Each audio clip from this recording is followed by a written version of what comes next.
بسم الله الرحمن الرحيم نحمده ونصلي ونسلم على رسوله الكريم أما بعد قال النبي صلى الله عليه وسلم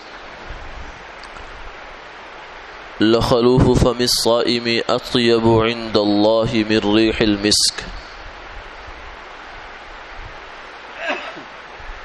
أو كما قال عليه الصلاة والسلام۔ حضور نبی کریم صلی اللہ علیہ وسلم نے ارشاد فرمایا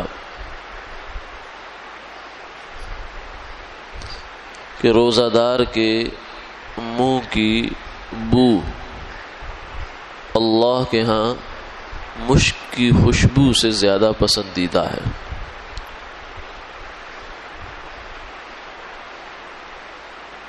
روزہ دار جب روزہ رکھتا ہے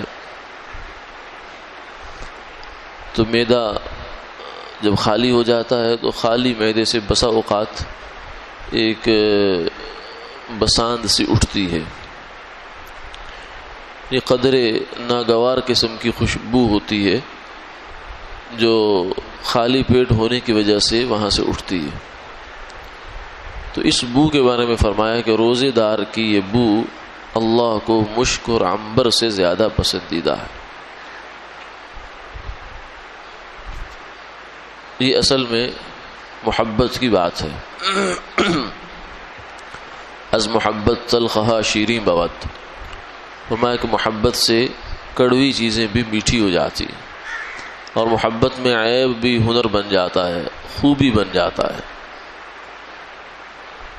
تو روزہ دار اللہ کا محبوب ہے، اللہ کی نظر رحمت اس پر پڑتی ہے، محبت کی نگاہ سے اللہ اس کو دیکھتے ہیں۔ اس لیے جو بظاہر ایک ناگوار چیز تھی وہ اللہ کی نظر میں محبوب بن گئی۔ جیسے کوئی آدمی آپ کا بہت ہی کوئی اہم کام کر کے آئے، آپ کے لیے اس نے خون بہا دیا، پسینہ بہا دیا اور بہت مشقت کر کے آیا، تو آپ اس کے پسینے کی بھی قدر کرتے ہیں اور اس کے خون کی بھی قدر کرتے ہیں یہ کہ یہ ہمارے کام کے لیے بہا ہے۔ شہید کی اللہ کے ہاں اتنی عظمت ہے کہ فرمایا اس کا خون بھی پاک اس کے کپڑوں کے ساتھ ہی رہے گا، اس کو اتارنے کی ضرورت نہیں۔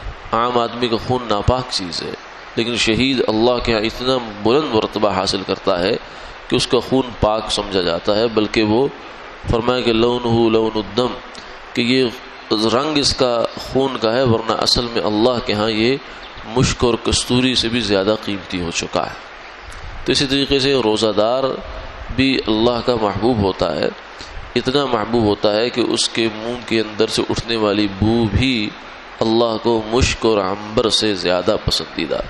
یعنی آج کے زمانے میں مثال عنبر اور اس کی مشک کی دی ہے، کیونکہ اس زمانے میں عمدہ خوشبو یہی سمجھی جاتی تھی۔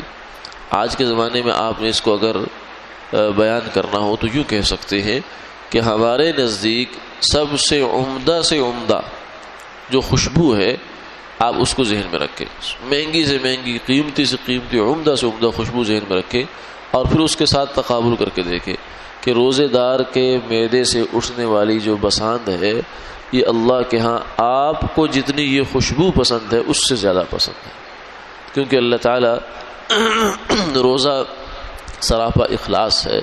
یہ ایسا عمل ہے جو نظر نہیں آتا، زبان سے جب تک آپ بولیں گے نہیں اس وقت تک کسی کو کوئی پتہ نہیں کہ آپ کیوں کھانا نہیں کھا رہے۔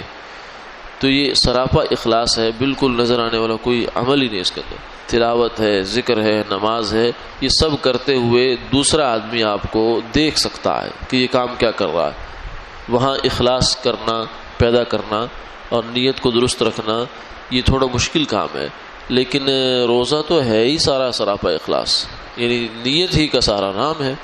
نیت کا روزہ ہوتا ہے اصل میں۔ تو صبح سے نیت کر لی کہ کھاؤں گا نہیں، پیوں گا نہیں، اور شام تک گزر گیا، تو یہ نیت ہی آپ کو اجر دلوا گئی اللہ کے ہاں سے۔